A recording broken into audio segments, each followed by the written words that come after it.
Hey guys, welcome back. It's February, and that means we're knee deep in the middle of cold and flu season.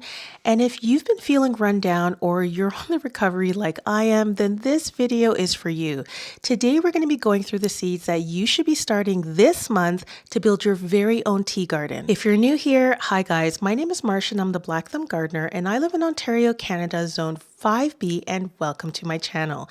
If you're new here, I'd love for you to subscribe, and if you're returning, welcome back, and thank you so much for supporting my channel. Now let's get started. But before we get started, I need to make myself a cup of tea because I've had the flu for the past week and I feel completely run down. I'm not 100% recovered yet, and I need something to warm me up. Guys, there is nothing more comforting than reaching into your own kitchen cabinet when it's freezing outside.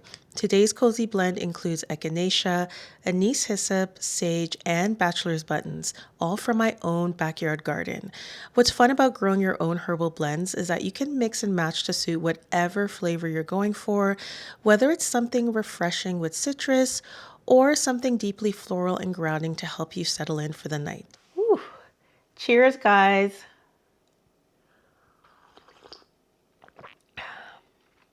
I really needed that. So I've always grown herbs like mint and chamomile in my garden, but last year I went to a CD Saturday event and picked up this book called Tea Gardening for Beginners. And ever since I created my very first tea garden last year, I've been on this journey to fill my cabinet with as many herbs as possible. So I do have a video on my channel about my tea gardening journey, and I'll add that in the description below. Now, last year I started majority of my tea garden in 2 containers on my deck. I really wanted to have easy access to get to the herbs if I wanted to brew a fresh cup of tea.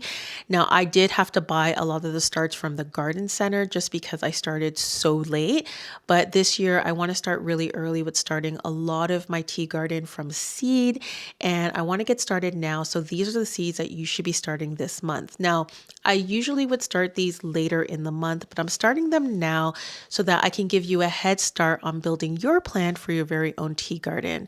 Now, some of these I'm going to add as mentionables that I'll be starting in the next couple of months that don't need to be started now, but I think they're important to know so that you can build out your tea garden plan. So I'll be starting all my seeds today in soil blocks, and in my last video, if you haven't seen it, I'll add it to the description below. I started soil blocks for the very first time, and I'm really trying to get used to the idea of starting a lot of my seeds via soil blocks, and I think the list that we have today will be perfect to do that. Now, I'm still getting the hang of using soil blocks in my grow room, and a lot of you provided tips in the last video, so thank you so much. I've been listening and taking your advice and making adjustments to my soil, and I think this time it came out a lot better. So I'm going to break this up into 4 categories, the same way that the book is structured, and this is based on how you harvest your tea. The first category is going to be everything about leaves. The second category is going to be about the flowers. The third category is going to be about fruits and seeds, and the fourth category is going to be about the roots. So starting off in the leaves category, I am growing probably one of the most popular herbs that people use to brew tea, and that is mint. Now this year I'm starting off with spearmint, peppermint, and this other mint variety from Mackenzie Seeds. And last year I grew apple mint, pineapple mint, orange mint, and spearmint. Now the other varieties like the apple mint, the pineapple mint, and the orange mint all came from garden center starts. I can't find them as seeds, and I really wish I did save the seeds. So this year one of my goals is to save seeds from those plants. But this year I'm going to be growing these guys just to get started. Mint is a hardy perennial, so it will come back year after year, and even in zone 5 it will return, because if you are planting this guy in ground or if you're planting it in your raised bed, just beware, it will spread and take up your entire garden. So I like to plant my mint in containers and isolate it from everything else. Actually, last year I tried to grow a hibiscus plant in the middle of all of my mint plants, and that was a big mistake. And one of the reasons I didn't get any hibiscus last year is because the mint plants completely choked it out. So isolate your mint plants in a container and just make sure you're putting it in a container to start with, because you will regret it unless you're one of those people who love having mint all around the garden. Then do you. So the next herb I'm going to start in the leaf category today is lemon balm. Lemon balm takes a really long time to grow, and I actually ran out of lemon balm in my herb cabinet, so I'm a little bit bummed by it because lemon balm is a great base in tea making. Now I'm also going to add lemongrass here and lemon verbena because for those you harvest the stalks or the leaves in order to make tea. And lemongrass, lemon balm, lemon verbena all give off this citrusy lemon scent, and it's great if you're looking for something fresh to make as a tea. The next one on the list, I think, is very hard to grow, and I would say this is for my advanced gardeners out there because this is probably one of the hardest seeds I've ever tried to germinate, and that is stevia. I don't know what it is, guys. I just find that I can go through an entire pack of stevia and still get nothing germinating. Maybe it's my process, but I do have a few seeds here that were given to me by one of my fellow garden friends on Instagram called Little Seed Miracle. I do have a video with her on my channel. I'll add in the description below where we have kind of a chat and a meetup for the first time at our favorite garden center, Vandermeer Nurseries. But I am going to be starting stevia again today. I only have a few seeds in here that she gave me. So if you're seeing this, then I need a re-up girl on some seeds. But sharing is caring. This is why it's always fun to have garden friends that you can share seeds with, or even going to a local seed exchange because you can always find something different that you've never tried growing before. So the next three on our list should be started right now. And if you start nothing else from this list for this month, you definitely should be starting these three, and that is sage, rosemary, and thyme. Sage, rosemary, and thyme are woody herbs that take a very, very long time to get established. Now, in the last video, when I did soil blocks, I started rosemary and thyme. The thyme has already come up. The rosemary is taking a little bit longer than I'd like. And today we're going to be getting started on more soil blocks, and I'm going to be doing sage today. Give me 1 second. I need some more tea.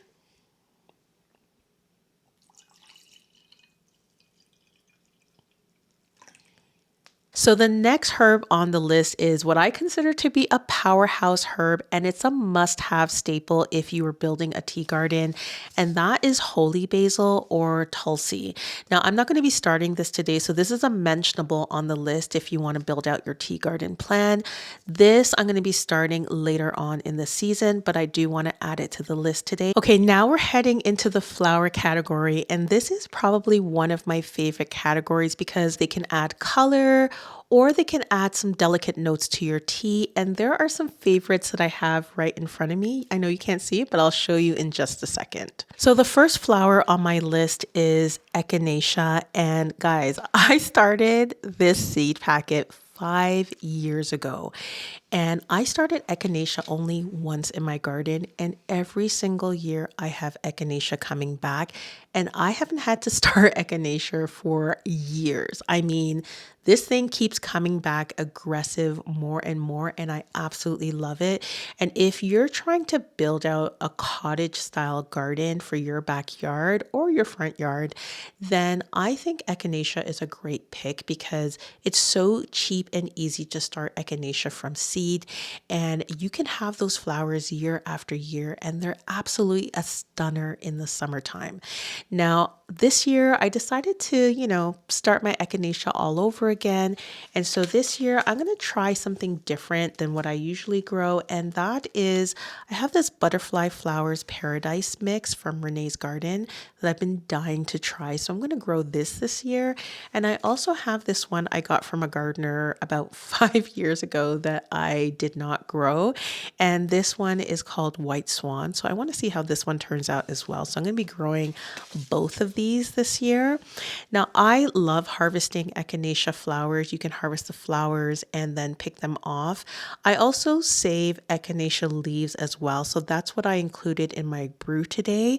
You can also harvest the roots of echinacea, and that makes a great tea. And we're going to be talking about that in the root section later on today. But I thought echinacea should always be in your top 5 list of things that you should be growing in your tea garden, because echinacea is one of those things, especially now how it's cold in flu season. It's just great to have something like echinacea from your own garden on hand to just steep a tea with, to just make you feel a little bit better. So the next flower on my list for me is more of an aromatic than anything else, and that is lavender. And time is ticking on starting lavender. So if you haven't started lavender yet, you need to start it this month or you're going to be running out of time. Now, I've already started my lavender 2 videos ago and it's already come up. There's a couple of seedlings that have already popped up, but it's still germinating in my grow room for the most part. Now, I love lavender just because it's great to have on hand. It's a great aromatic, great in teas as well. And this past season, I used it in a lot of my bath teas, and it just adds this beautiful aroma when you steam it, especially in the shower as well. When you just add a few drops of lavender in a little bag and you just drop that in the bottom of your shower, amazing spa experience. So the next flower on the list I've been growing for a very long time, and we're going to be starting that today because it takes a long time to grow, and that is chamomile. Chamomile is one of those great flowers just to look at. It's great to put in bouquets, and it's also great for steeping tea. Now, I love making a cup of chamomile tea at the end of the day. It's just so great and soothing to drink as a tea, but we're going to get these started today because I need a lot of chamomile in my garden for this coming season. So the next flower on the list became a quick favorite last year, and that is bachelor's buttons. Now, this one was so easy to grow, but I loved harvesting all of the blue flowers throughout the entire season. And this one is great to have on hand. Now, I know a lot of people who use bachelor's buttons for soap making. I haven't tried making my own soap yet, but it's definitely on my DIY list. But I love adding bachelor's buttons to my tea. Now, it's not very strong. It gives a very light floral tone, but it's still great to add to your teas and great to have on hand if you want to do a few DIY projects. Now, I'm not going to be starting bachelor's buttons indoors today. I think this one is great for winter sowing. It's very cold hardy, so this one is going to be going outside and the sun is going to be doing all the work for me instead. A few mentionables that I want to add to this list of flowers, and I'm not going to be starting right now, but I will be starting them later on in the season. And the first one is anise hyssop. Guys, I added anise hyssop to my tea today. Now, I harvest the leaves and the flowers as well, and this is a beautiful, absolutely gorgeous purple flower when it's growing. Absolutely stunning, and it brings in a ton of pollinators. Now, this gives off this very strong licorice flavor. So if you don't like licorice, then anise hyssop is not for you. But if you are a fan of licorice like I am, then definitely try anise hyssop. Now, I only have a little bit left and I harvested both the flowers and the leaves, and you can steep both for tea making, and I think both are just as strong. The other flower on my list I don't actually use for tea making, but I use it as a salve, and that is calendula. Now, I have it here steeping in some oil. It's been here for the past couple of months. I've already made some calendula salve from it, but I'm going to be making some more later on. If you're interested in seeing that video, let me know in the comments below. I will gladly do a calendula salve video, but I love saving calendula salve. You can make it into tea. I just personally haven't tried doing that because I prefer using it as a salve instead. There are two other mentionables I want to add to this list, and the first is bee balm. I already have that in the garden, so I'm not going to be starting that from seed right now. And I also have hibiscus on the list. Now, I love zinger hibiscus from Renee's garden. We're going to be starting that a little bit later on in the season, but not last year, but the year before I had success growing it from seed, and I was able to harvest the pods, and it changes the color of your tea to a deep pink flavor. And I have a Jamaican background, so we use a lot of hibiscus pods in order to make what's called sorrel during the holidays. So I didn't make a batch of sorrel with it the last time I had it, but maybe the next time I harvest it this season, I might make a batch of sorrel for Christmas. So next we're heading over to the fruit and seed category, and the first one on the list is strawberries. And guys, if you have not started your strawberries from seed, please start them now. now. Please start them now. Because strawberries need a period of cold stratification that takes anywhere from 3 to 4 weeks, and you still have a very small closing window to get them started and into the refrigerator so they can cold stratify. If you don't start them now, you probably won't get fruit the first year. So this is why I'm urging you, if you do want to grow strawberries from seed, get them started now. Now, I personally don't like putting fruits in my tea. I know a lot of people love adding fruits to their tea. I'm just not one of those people. I love using raspberry and strawberry leaves. They're great base for tea making. You'll find a lot of tea recipes, if you're making herbal teas, require a few leaves of strawberries or raspberries as the base. So throughout the entire season last year, I have a raspberry plant that's in my garden right now and also a blueberry plant.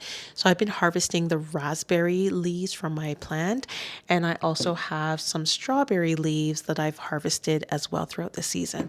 So I'll often use these as bases. So usually I'll do like 2 parts of raspberry or strawberry leaves, and then I'll add like 1 part of like echinacea or lemon verbena or bachelor's buttons or something else.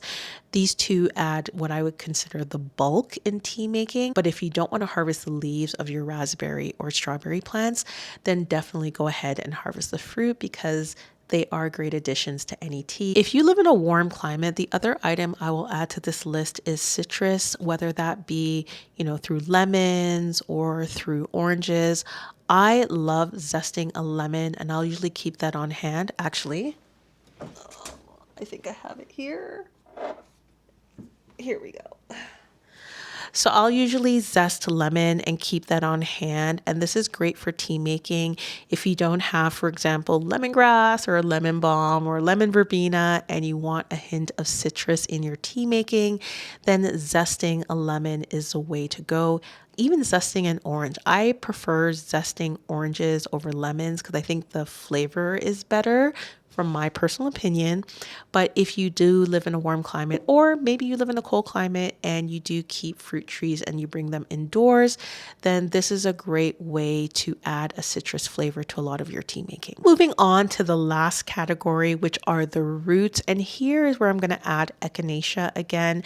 You can harvest echinacea roots and it's great for tea making. I personally am not willing to sacrifice the roots of my echinacea plants. So I personally prefer to harvest the flowers and use leaves for tea making. But if you're want to get into your tea making and you really want to get into harvesting echinacea roots, then that is the best way to go to get the best health benefits. Other than that, what I personally love for tea making as well is ginger. Now behind me up there, I have my ginger that I have in water right now, and I'm trying to grow a lot of the roots from that ginger, so then eventually I'll put it into some soil.